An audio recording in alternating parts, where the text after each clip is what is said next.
Hey, today catching the kitchen wave with the Big Kahuna. I want to talk about a good cut of food, poultry, the chicken thigh. I like chicken thighs. I got to tell you, if I'm going to cook chicken, I don't want the breast. I do like the drumstick. I definitely don't like the back. I like the chicken thigh. Reason being is that it's generally very moist. It's got good flavor, and it's a good all-around product that you can smoke, you can grill, you can put it in any of the dishes like stir fry. You can easily also use it on shish kebabs. I mean, chicken thigh is the way to go. So first thing I want to do is show you how I debone and take the skin off a chicken thigh, and we'll go from there. Okay, so first I take the chicken thigh and just lay it there on your platter. What I want to do is I usually leave the skin on, especially when grilling or smoking. But if you're using it in stir fry, you may want to go ahead and take the skin off. So what I do is I just took the knife, just simply went under it, and it separated from the top of the meat. And then I just take the knife and I simply trim it down just a little bit, and then off it comes. It's very easy to do, and that's how you initially get the skin off the chicken thigh. Then from there, what I do is I take it and I roll it over to the back side. Again, I would trim it up just a little bit.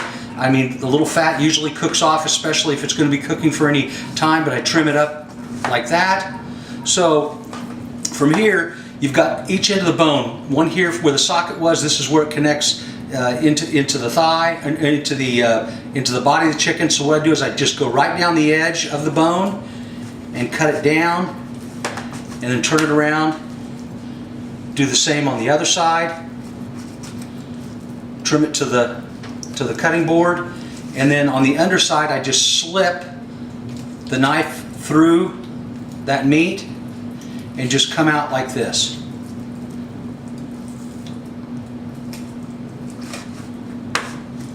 So there we went from the bone-in skin chicken thigh to the boneless chicken thigh. Very simple and easy to do. And you know, chicken thighs really are not very expensive. I mean, buying them boneless or skinless is probably just as efficient. But if you do have a whole chicken that you've quartered or you've cut up a fryer that you've cut up yourself, this is a great way to go ahead and do it yourself, and it's very easy.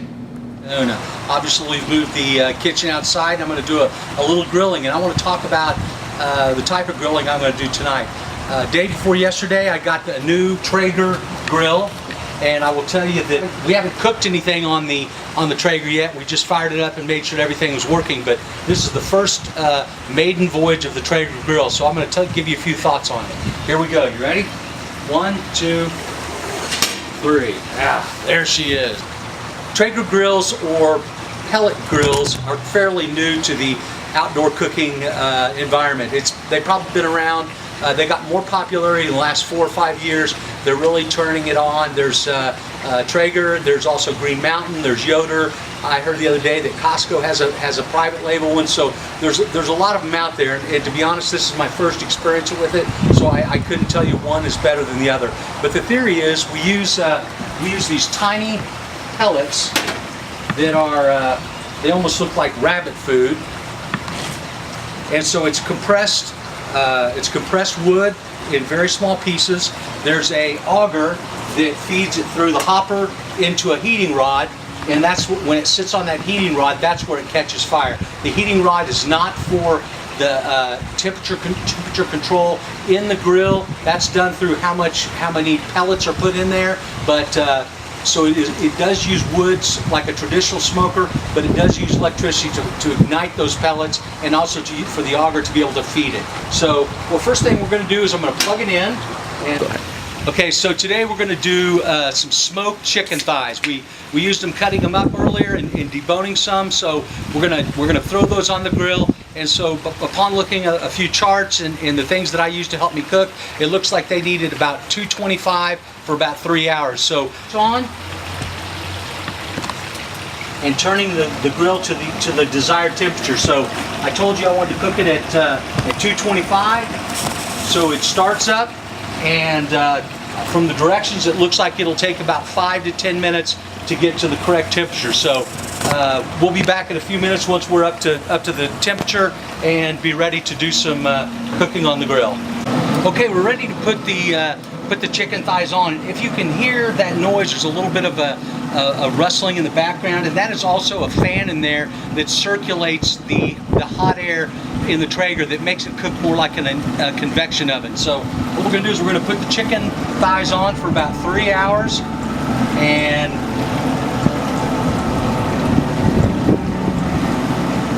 we'll see how these turn out for a first go round.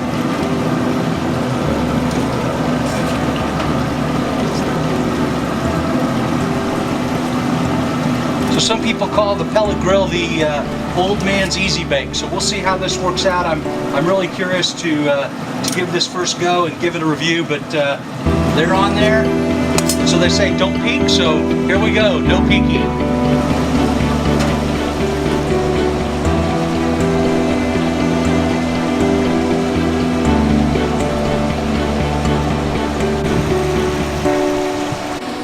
All right, this is the casual Kahuna.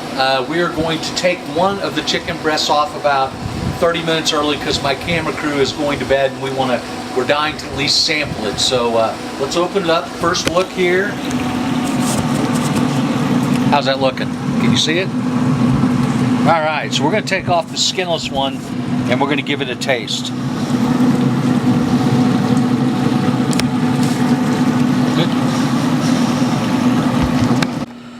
All right, here we go. First taste of the smoked chicken. Looking good. Doesn't look too dry. I think the skin does help it keep a little bit more moist. So, all right, here we go. The taste is on.